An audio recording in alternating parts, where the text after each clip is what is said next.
So, welcome everybody. My name is Jarod Wilson. I am a senior principal software engineer at Red Hat. As I said, I have been there over 20 years now. I am the kernel workflow team lead, and today we are going to talk about Red Hat Enterprise Linux / CentOS Stream kernel backport automation, which is a big part of my day job these days. So, first off, there's a bit of a problem that started all this. CVEs, common vulnerabilities and exposures.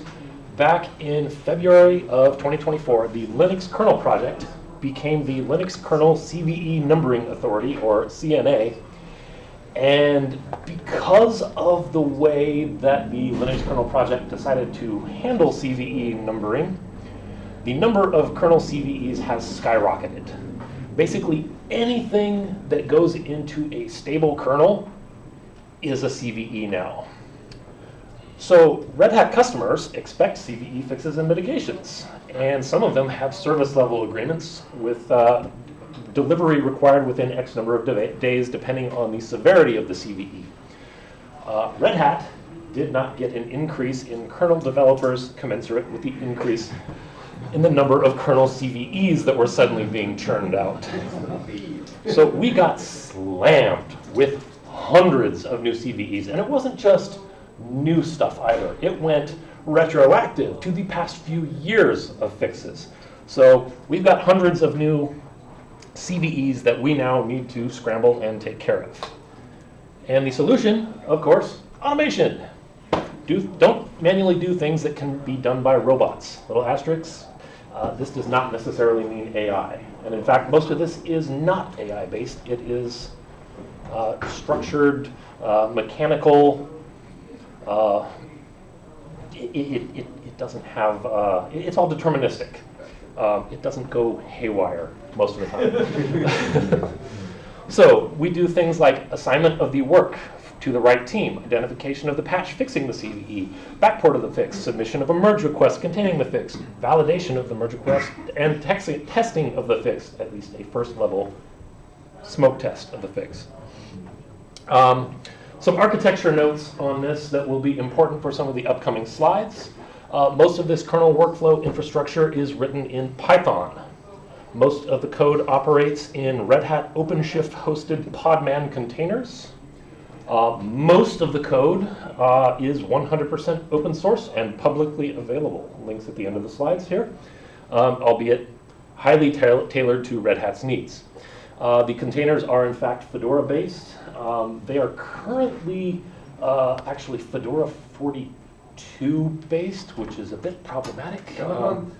We've got just under a month until it goes out of support technically. That is actually one of the things that I've been working on the past week or two, is updating our containers to a later release. So what does this workflow look like? We've got a couple of boxes here that sort of depict the overall workflow. First up, there is the identification of the CVE. It is announced upstream via Linux CVE announce mailing list.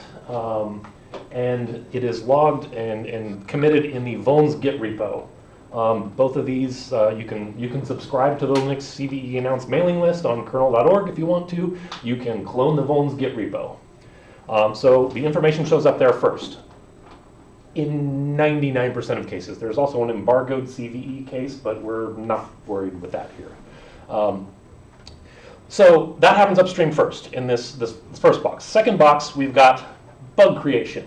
Red Hat has a product security team that tracks the mailing list and says, oh, we've got all these CVEs that we need to file issues for. So they go and file Jira issues. We use Jira these days. Have you thought about ServiceNow? We also have ServiceNow. Okay. We've got all of it. SharePoint. And I don't want, no. Let's not get into that. Okay, so anyway, product security creates these Jira issues, and then there are some automatic bug updates that happen. The kernel workflow team, my team, has this CVE assigner that automatically reacts to the Jira events and updates the Jira issues with some metadata.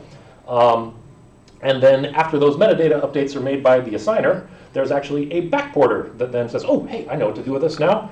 And it tries to backport the code that has been identified by the updater. And if it is successful backporting, then it will submit a merge request. On merge request submission, so we're up to step 5 here, there is a message left in Jira that tells the merge request assignee, hey, I created a merge request for you. Go take a look at it. Make sure it's sane. Make sure I didn't do something crazy. So if it is actually sane, the bug assignee will then mark the GitLab merge request as ready and on with the review process. Or they can fix it up if the backporter did something horrendously wrong or there's a follow-up fix that's needed, etc. Once that is marked as ready, then it goes into review and testing. We've got developers, we've got minimum review, peer review requirements on all merge requests, and QE pre-verification testing required. And once it's been through that, the merge request is marked as ready. And then we have another automation step where ready merge requests are automatically bundled together into a draft merge request build that is then pushed through the build system and goes through another set of testing. And each of these are friendly with some friendly color coding. The gray pieces are entirely manual and external for the most part. The yellow is automation owned by other teams. The product security team does have a bunch of automation tools to automatically file all the bug issues. The green bits are the pieces that are automated, and most of what we'll cover here today is 3, 4, and 5, and then 7 is the red area here is areas begging for automation assistance. We can do better there, hopefully. And sorry. In your number 1 presentation, you mentioned a vulnerability Git repo. Is that what backs the Red Hat errata vulnerability list, or is that a separate? No, it is entirely separate. Okay. It's entirely maintained by the upstream Linux kernel community. It does ultimately get fed into. It's more the stuff that happens in step 2 that backs Red Hat's. They ingest the upstream information and then put it into their own system that then backs all of the Red Hat product pages and vulnerability information. Thank you. Mm-hmm. All right, so kind of already been through some of this, but here's a real quick overview of what's sent to Linux CVE announce and vulns.git. There is an email that contains the CVE number. It contains the impacted source files. It contains the upstream commit ID of the fix. And our initial deployment of these tools, we actually parsed that mbox file, which was horrendous. Then vulns.git repo came into being, and we used that instead. That is much more user-friendly. It's basically just a tree of files with some JSON files in them that you can more easily parse. So we can extract all the information that we need to know about the files affected, the CVE number, the commit hash, all out of JSON here. And then we have our own things that we maintain. We have a CentOS stream kernel documentation project that we maintain publicly. Anyone can go and clone it, look at it, submit merge requests if you want to. One of the files in there that is very key to all this is this owners.yaml file, which is basically a listing of all of the subsystems that we have within the kernel and who within Red Hat is responsible for maintaining the code that comprises those subsystems. And then included in that, there's a listing of the paths that are basically regex. There's includes and excludes for files that comprise that subsystem. So we can do some regex matching and come up with clever ways to say, okay, this vulnerability touches these files. That maps to these owners. So that's how we determine, hey, assign this bug, this CVE to this team or this person. It is, again, very deterministic and mechanical and no AI and hallucinations involved. There's human hallucinations. There are those sometimes, and you do have the issue of It goes stale. It gets stale, and somebody just left the company, and we forgot to update something, or 400 people just left the company of not their own choosing. Just example, it could happen, is all I'm saying. So the this Linux, this kernel vulnerability, CVN, this is the only source for kernel, Linux kernel related vulnerabilities? It is now, yes. So NVD or MITRE, they will not ever generate a CVE relating to the kernel? They do not, no. They will take the data from the Linux kernel, I think it's the Linux Kernel Foundation is the official entity that is the kernel, Linux kernel CNA now. And they have some system so they don't generate like colliding CVE numbers or something? Yes, it's largely all in the files that are in that Git repo for the most part. So they just keep incrementing as they add new things. They also do this is proposed as a CVE and it will get assigned a CVE number and may or may not actually turn out to be a CVE. So they may drop things, promote things. But when you get that email, is there always a fix associated with the CVE? In these cases, yes. Because they do not assign a CVE number until it is a patch that goes into a stable tree. Right. So there is an upstream mainline Linux.get commit for it already in existence. So you always have that mapping. It is always there. The only case where you don't have a commit already would never be announced on this mailing list. Don't forget, this because is it's all the public stuff. yeah. The embargo stuff, that's not. Embargoed stuff is handled back channel. You have to be in the cool kids group that's read in on the CVE, and somebody talks to you privately and says, "Hey, we're working on this fix." You know, for things like Spectre Meltdown, those fixes would not have been on here. The people actually working on it would be communicating privately somewhere. Did you get a number assigned for when the fix is under embargo? It does eventually, yes. But not early one? As early as possible. As early as possible without disclosing anything. Yeah. Okay. Yes. I'm very, very cautious about not giving anything away. Most of the stuff these days, it tends to become public fairly quickly, though. I haven't seen a whole lot of embargoed issues anytime recently. It used to be something that we had to worry about a fair amount, but they're few and far between these days. Okay, we do have somewhat limited time, so we got to rush through some of these. There's 24 or so slides. Okay, so the product security creates the CVE vulnerability Jira issue, creates these issues. The owners.yaml entry has this Jira component field and the files here. In the issue itself, the component gets set to the same thing that was found in the file, and this commit hashes bit was discovered from the bones.get JSON file. It's dropped into this commit hashes field in Jira. Then the backport tooling reacts to the Jira event that was created by the CVE assigner and says, oh, I know what to do with that. There's some checks that are done to make sure it hasn't already run on this issue. And if everything looks good, it will actually try to take that commit hash and does some sanity checks to make sure this is actually a commit hash, for one,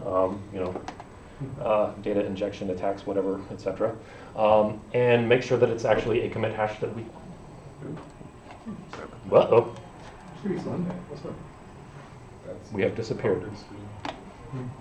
It tries to make sure the commit exists. We'll continue without the slides for a moment. And if it does, it will try to just basically do a dumb cherry pick onto the right target branch. There's some additional bits that are in Jira. The product security team files one Jira for every release stream that we have. And we have some stuff that maps the Jira fix version field to a specific branch in each of our Git projects. So it will always end up in the right place and open a merge request against the right project on a successful cherry pick. So the successful cherry pick, send up a draft merge request. The successful merge request creation results in a label on the JIRA issue and a note in the JIRA issue to the assignee. Hey, go look at this. And is that the first time a human would look at the fix in your Yes. process? Correct. So the merge request is created in a draft state so that we don't do all of the processing on it yet, and so that a human can get involved. Because there was a lot of, oh God, what the heck, sort of resistance to this at first. Like, oh God, this is going to be terrible. What are you doing? In practice, it has actually turned out very well. And if you look at a recent kernel RPM changelog for any Red Hat kernels, you will see that the CKI KWF bot user has been very, very busy committing stuff or getting credit for commits in the Red Hat kernels. We have a ton of stuff that actually goes in under this account now. It was all automated backports. But yes, we get a human involved at this point just to sanity check things and make sure that there were no hallucinations.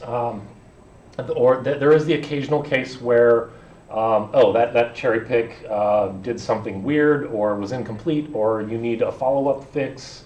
Although a lot of the time, usually the follow-up fix is something that we catch ourselves with other automation that we have that calls out this upstream fix. This upstream patch also has an upstream fix subsequent to it that we also need to pull in. But that does currently, it's one of those enhancement things we still need to do. That does currently still involve somebody actually adding the fix to the merge request manually, or going back and editing JIRA and making changes there to cause the bot to push an update to the merge request, which it can also do. So it can actually push a V2 of the merge request. But yeah, there's also times where the cherry pick just fails. This is another place we're looking at possible enhancements. There are things like this AI thing that can sometimes do a little bit better than just a straight cherry pick and can occasionally get it right and maybe massage things correctly for code drift and actually apply the change and submit a merge request that will at least compile and test. But it will still be a draft and still needs human eyeballs to look at it and say, yeah, that was actually correct. I'm saying this is actually correct. I'm the responsible party for this merge request, and I'm going to now tell other developers to go review this as well. Okay. What's your failure rate on the cherry pick? I think the latest numbers, it's a little higher than that, a decent amount higher than that, I guess. I think we're at about, I think last I looked was around 72% success rate on most of these.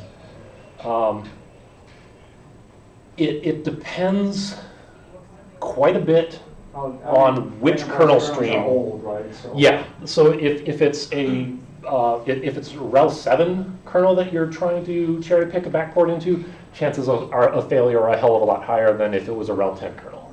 Because rel 7 is, I don't even know what that kernel base is anymore. But yeah, it's old. I mean, it was released, I don't even know how many years ago now. I've lost track. Rel 4 wasn't released yet when I joined the company. Rel 3 was still current. Yeah, so it varies. The more recent the release is, the more likely. For Rel 10, you probably have a much higher success rate. Correct. Currently of cherry picking than 8, right? And there's also been some changes for a number of teams in the way they've approached backports over the years. Some of this has to do with our moving to GitLab in the first place. Is we've become a lot more scalable in what we can actually manage to backport. So there were teams in the past that would only, like, we're only going to grab these select fixes or features because that's all we have the bandwidth for. And now there are more teams that basically take, if you look at a rel 10 kernel or even a rel 9 kernel right now, the number of subsystems that are actually very close to upstream kernel 7.0 is scary. The delta there is not as big as you might think. So in those cases, the cherry picks are also a lot more successful because the code in every subsystem, a lot of the subsystems, actually matches upstream very closely. So there's very little drift. But yeah, some of the backport tooling, AI backport tooling we've been working on actually directly ingests our historical backport work for RHEL to use as a training corpus to learn how do I properly backport to RHEL. So we're looking at incorporating some of those. They're in use by a number of people within the company for when they are personally doing a backport, but we are looking to tie them in an automated way on these on the failed cherry picks, essentially, to boost that 72% up a couple more percentage points. Don't know. We'll see how far it'll get us there. So do you mean that? Sorry. So, do you have a secondary tool then that checks like for kernel ABI changes, or? Yes. Okay. We do. Some of that we'll hopefully get to. Go ahead. 10 minutes later. Okay. We have about 15 minutes. Okay.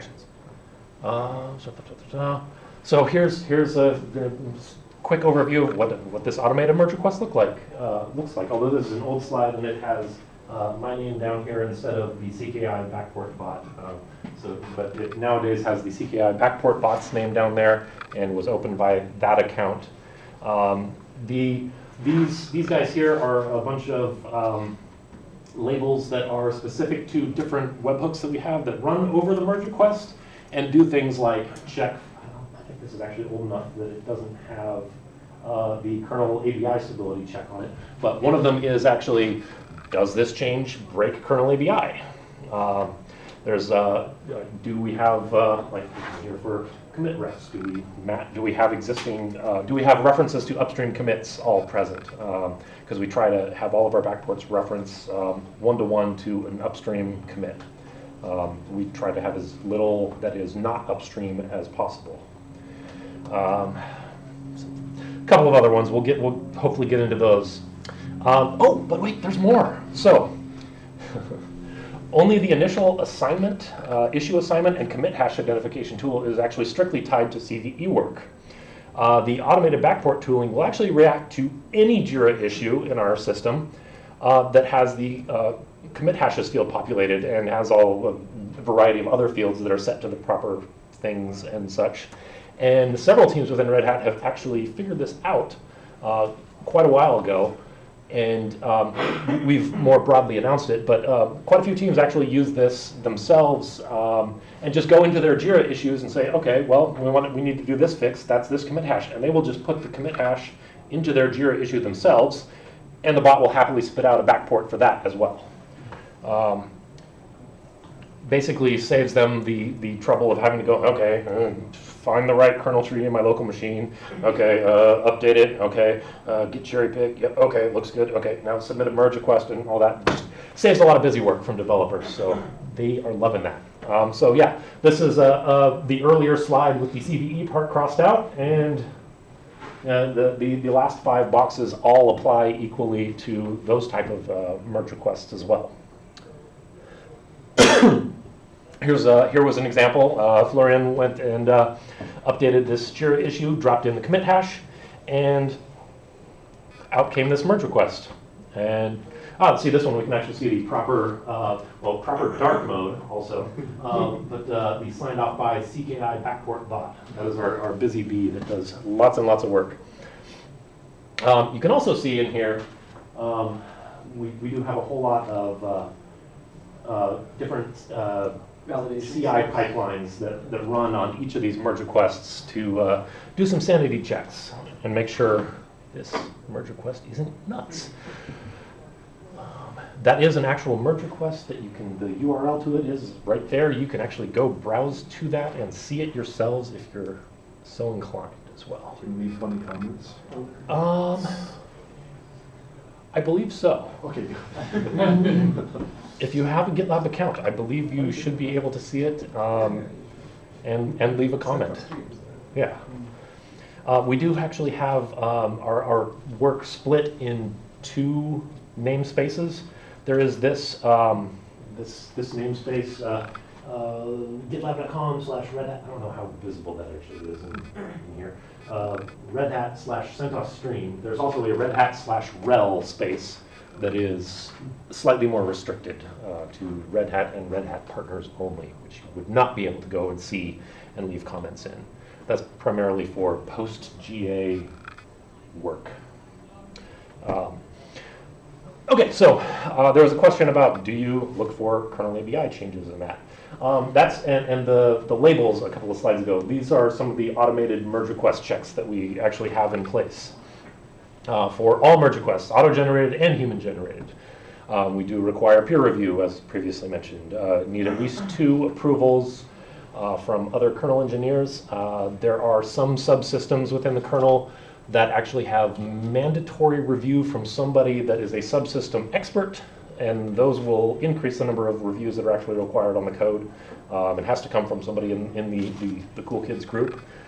So you can actually end up with a merge request that requires 10 approvals or something like that if your code touches enough different things and with mandatory approval subsystems. Our continuous kernel integration team is responsible for a whole lot of testing, automated testing on the merge requests. There's a whole test infrastructure. All the pipelines that are running there are part of CKI. There's targeted testing based on the code that is modified in the merge request that is run, as well as some basic smoke tests. There's a bunch of LTP, memcheck, and a whole bunch of different tests that are running there. That is actually an area that we're trying to do more and get more automated tests and more targeted tests done, and exploring a bit some other AI-ish things because we're told we have to. I mean, because it's great. Try and come up with a way to test this. Yeah, you know. Yeah. Again, upstream commit references are required if somebody submits a patch that's, hey, this is random code change. Well, where'd it come from? It will be rejected.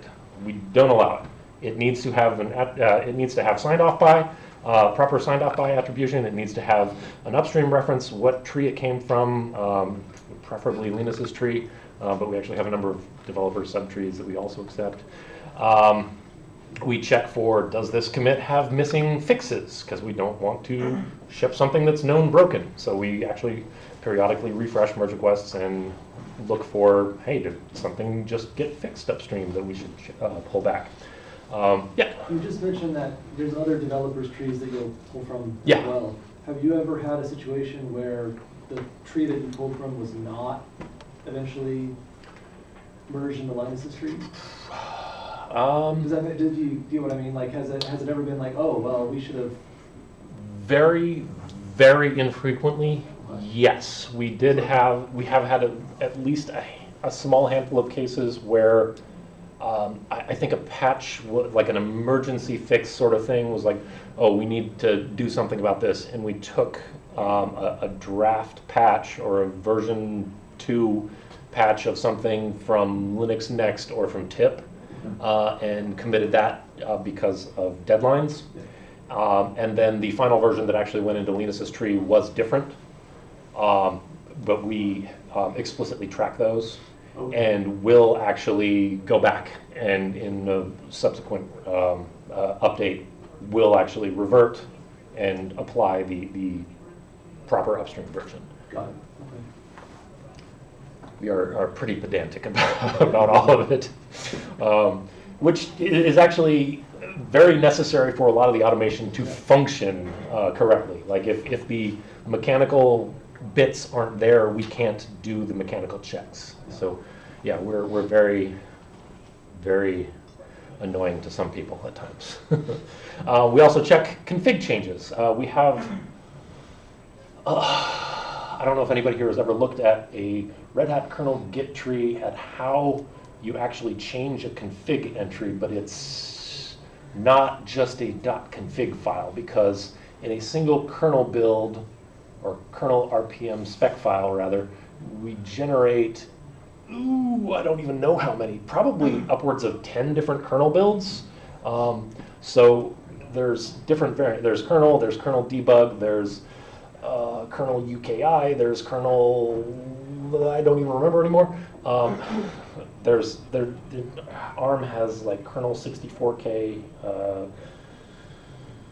Anyway, it's a hierarchy. So there's a base level, and then there are individual config files named by config knob name, and then there's this thing that smushes them all together. And this is a difficult thing to sort of wrap your head around. So we actually have this this Python code that takes the submitted change that the person thinks is right and actually applies it and runs through all the things and says, okay, here's the change you made, and here's the resulting kernel config changes versus before, and does that actually look right? Yeah, it's a mess, but it's actually hugely helpful. Actually, really helpful in Fedora. Every time we rebase on latest Linux tree and there are new config options, it's Justin Forbes, the Fedora kernel maintainer, loves this thing. So 15 minutes left. Oh. Any questions? 15 minutes left for any questions. We've still got a couple of slides. Yeah, user space API breakage checks are in there. Kernel validation, QA testing. How do we validate the changes? We've got the regression tests that are run by CKI, QA gating tests, and at the final ready for merge state of the merge request. Each JIRA issue. We went through all the checks, the first line checks, and then set the merge request to ready for QA, and that triggers something where we update the linked JIRA issue and say, hey, QA, this JIRA issue is ready for preliminary testing. They do the preliminary testing that's necessary for the merge request and then say, okay, it's done, and that then turns around and sends an event back to the GitLab side, and GitLab merge request then ends up marked ready, and then we have the merge request builds that look for all the ready merge requests and bundle them all together, et cetera, speeding along. So what do we get out of this? What are the benefits? Why? Well, there's all that busy work and all that volume that's taken care of. And these draft merge requests are basically created as soon as possible. So if you as a developer were out for a 4-day weekend and the CVE was reported, Thursday night after you've already quit, prior to this, you'd come back on, say, Tuesday, and, crap, I got to deal with this CVE thing. But in this case, the merge request was submitted Thursday night. It's already been through all of our CKI testing pipelines. We know that it builds. We know that it passes all of our smoke tests. And there's a merge request that's ready for review already. So greatly accelerated timeline for fixing CVEs, and removes a lot of the human delay out of the loop. And just not having to do a lot of trivial busy work with simple cherry pick only merge requests is a huge plus. Technically, we require 2 peer reviews on every merge request, and the assignee of the merge request, or even the person who generated the merge request by inputting commit hashes into the JIRA issue, can be one of the 2 people that reviews the merge request, which is kind of a gray area that some people like, that seems sketchy, but whatever. So here's the URLs of interest related to this project that will be in the slides that get sent over to Linux Fast Northwest that you'll be able to grab. You can also take a picture of that if you like. And thank you, and I'll go back to it. The end. Okay, more questions? Yeah. So do you explicitly create a test that exercises the failure mode you're fixing, and then test that test exercises the failure and fails, and then lists the patch resulted? Outside of my knowledge domain, but I do believe is something that we are gunning for, but is not something that we currently have. We are actually talking about a future where we do enforce that any merge request you submit for kernel changes should have a guarantee that that change is actually tested. One of the absolutely wonderful things with this kernel workflow project, this is where the bulk of the Python code that actually runs all this exists, is we have, I think we're up to 92.3% code coverage on it. So any change you make there, there's a battery of self-tests that are running every time. If the coverage drops, it's actually a pipeline failure. and you have to manually override that if you want to merge something with the code coverage dropping, or better yet, write more self-tests to up the code coverage. And that is something we would like to get to for the kernel, so that there is a guarantee. If you are submitting something and it fails here, there should be a self-test that accompanies that shows here's how it's failing, here's it's fixed, so that we don't have a regression. And some of that has to do with scalability as well. One of the other issues that we have right now is we have people that are still using RHEL 7, RHEL 6, possibly even RHEL 5. I don't know how far back. We definitely still have fixes going in for RHEL 6 and RHEL 7 though, even though they shipped 15 years ago or something like that. And I think a recent announcement was, are we up to 15, 20 years of support for any given stream if you want to pay for it? We keep increasing the amount of money you have to throw at Red Hat. Yes. And people just keep throwing it. Yeah, it's a great scheme, really. But we're also then expanding the number of kernel offerings we have. One of the recent things was this accelerated infrastructure enablement channel. So there's this now this NVIDIA kernel, RHEL for NVIDIA, which is basically trying to spit out a kernel that works on the latest NVIDIA hardware that's released every 3 months, 6 months, I don't know these days anymore. That didn't sync up well with the RHEL kernel schedules, so we have now this as well. And a lot of the time the fix needs to happen there and there and there, and it'd be great if there was guarantee that there was a self-test. So, okay, well, we can run the self-test on all these streams and know if it's actually affected and if it's actually fixed, or if it's not. So you can scale out the number of kernels you can deliver with a greater degree of assurance that it's not going to explode when somebody tries to boot it. That's our hope anyway. Anything else? Everything was explained perfectly. Love it. All right. Thank you. Thank you very much.